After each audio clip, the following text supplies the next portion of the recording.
Welcome to Christian World News, everyone. I'm Wendy Griffith. And I'm George Thomas. In Canada, a radical sex ed curriculum being pushed in public schools by the LGBT community has parents afraid their children will become confused and even brainwashed. That's exactly right, George. But as I discovered in my recent trip to Canada, there could be a silver lining.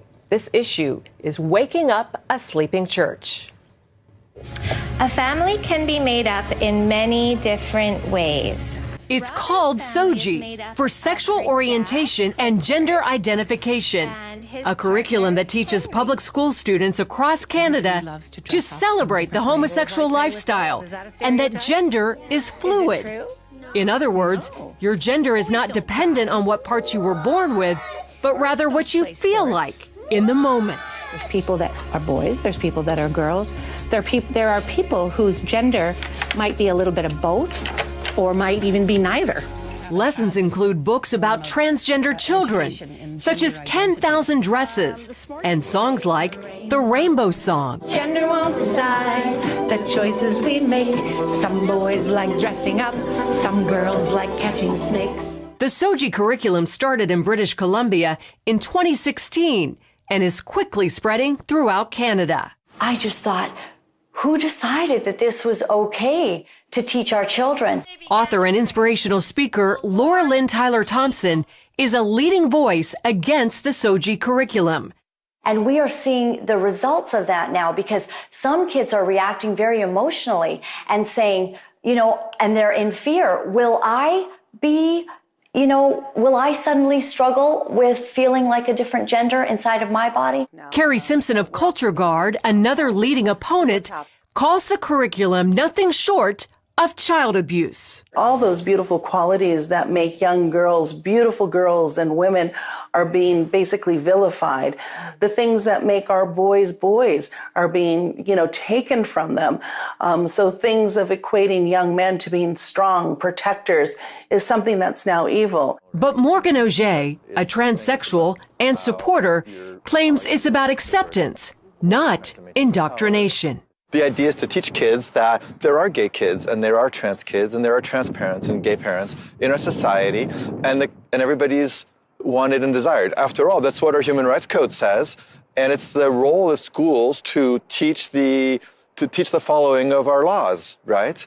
Simpson disagrees, saying she sees SOGI's real goal as altering our culture from a heteronormative society into one where anything goes, no boundaries, no values, no morals. It's a hedonistic cult, basically, what they're implying. Another blaring example, drag queen story time. It's happening in Canada and America, where some public schools and libraries invite drag queens, some dressed like horned demons, to read to young children. And it's a social deconstructionist agenda. They're using children, little 5-year-olds, to accomplish this. And parents are waking up and saying no. When asked about parents' rights, Auger says, well, actually, in Canada, parents' rights are limited and children's rights are put ahead. So the child has the right to be protected from the parents when the parents behave badly. Canada is known as one of the most gay-friendly countries in the world, with many of their largest cities featuring their own gay villages, like here in Vancouver, which has literally rolled out the Rainbow Road. Most gays, like village resident Dave Davy DiCarlo, support SOGI and limiting parental rights. The change that we have to see is sometimes the parents, and the kids are doing actually really okay. This is very scary stuff. Longtime Vancouver area pastor Kevin Kavanaugh says this is far more serious than most Canadian Christians realize. Our problem is not the teachers, the educators, the administrators.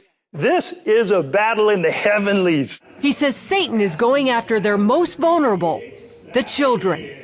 And the little girl came home in tears because the teacher had told her, since she was playing with some toys in the class that were deemed to be masculine in nature, that she was likely a boy in a girl's body. The mother went to the school the very next day, and instead of having any sort of tolerance or support or understanding, she was actually called names. She was told that she was a homophobe, that she was a bigot. With that in mind, Tyler Thompson, Simpson, and Pastor Kevin are spreading their message across social media and in town hall meetings.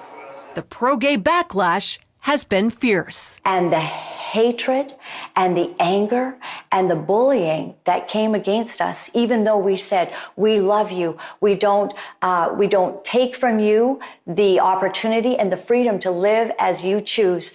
We love you, but we do not agree with you. Pastor Kevin believes Canadian Christians are in a 2 Chronicles 20 moment. The word was this battle is not yours, Jehoshaphat.